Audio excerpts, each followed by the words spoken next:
අපි මේ ඇවිල්ලා ඉන්නේ මහතලයට. මහතලය කියලා කියන්නේ මාතලයට. ලෝකේ හරිමැද පිහිටලා තියෙන්නේ මාතලේ කියලා විශ්වාස කරනවා. නාලන්දා ගෙඩිගේ පිහිටලා තියෙන්නේ එම ස්ථානයේ කියලයි කියන්නේ. මාතලේ සහ ඊජිප්තුව පිහිටලා තියෙන්නේ එකම අක්ෂාංශ රේඛාවක. මෙහි සිට තමයි රාවණ රජුරුව ලෝකයේ ප්‍රාන්ත 10ක් පාලනය කරලා තියෙන්නේ. ඒක නිසානේ එතුමාට දසිස් කියලා කියන්නේ.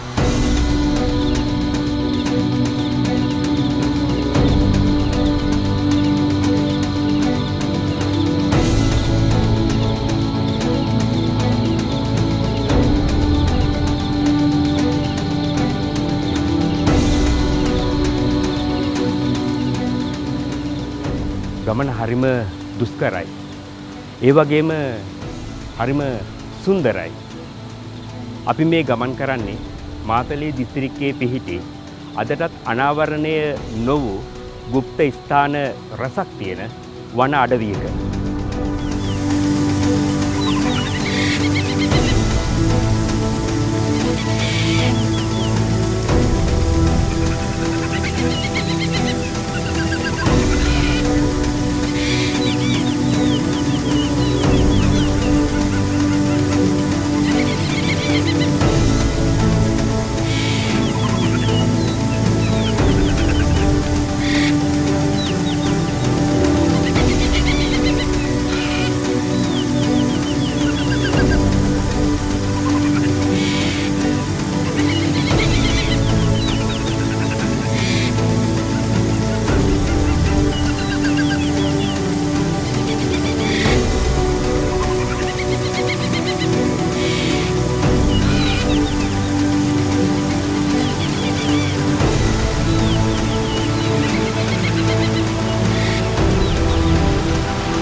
අපි මේ ඇවිත් ඉන්නේ ඇලි 7න් පළවෙනි ඇල්ල පේන මානයට.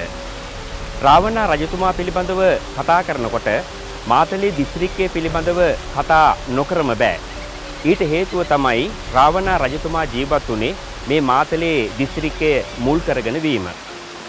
අපි මේ වෙන විට ඔබත් සමග මාතලේ දිස්ත්‍රික්කය පිළිබඳව ගොඩක් දේවල් කතා බහ කෙරුවා.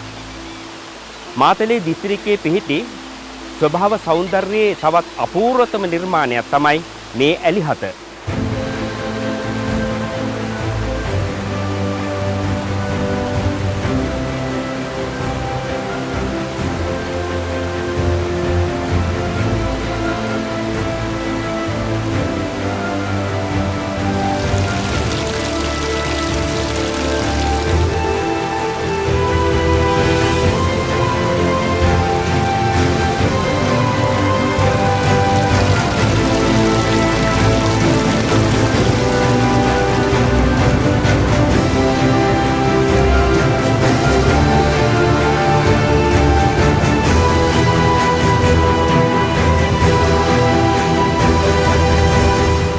ඇලි 7 කියලා කිව්වහම ඒ ඇල්ලේ තියෙන විශේෂත්වය නම ඇතුළෙම ගැබ් වෙලා තියෙනවා. වචනේ පරිසමාප්ත අර්ථයෙන්ම එය ඇලි 7ක්.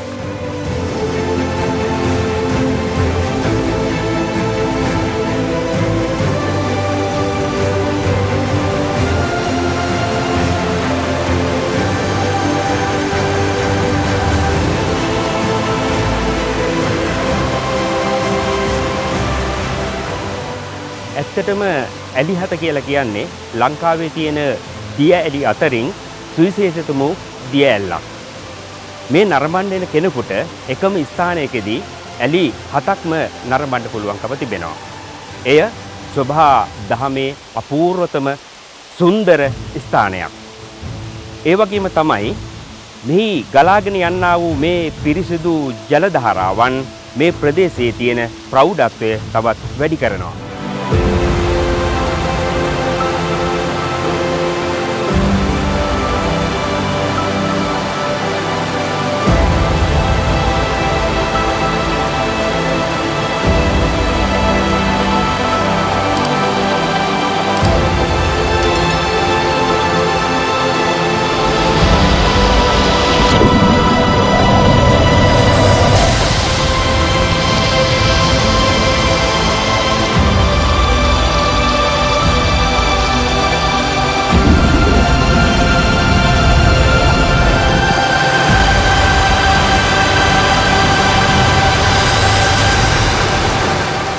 මේ තියෙන්නේ ඒ අති සුන්දර ඇලි හත. මේ ස්ථානයේ ඉඳලා ඔබට ඇලි තුනක්ම දර්ශනය කරගන්න පුළුවන්කම තියෙනවා. මෙහි තියෙන සුවිශේෂත්වය තමයි මේ වගේ ඇලි හතක් ඔබට එකම ස්ථානයකදී නරඹන්න පුළුවන් වීම.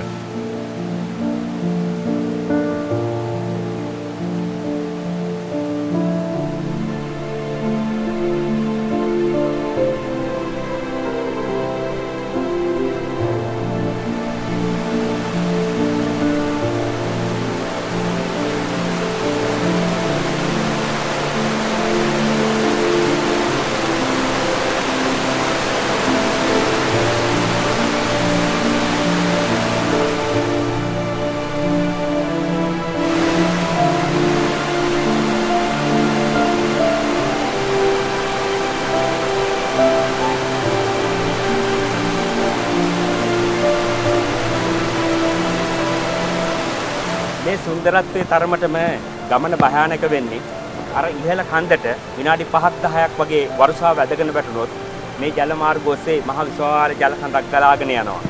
ඒකනේ අපි කාලගුණයේ දේශගුණයේ බලලා මේ ගමන පටන් ගත්තේ.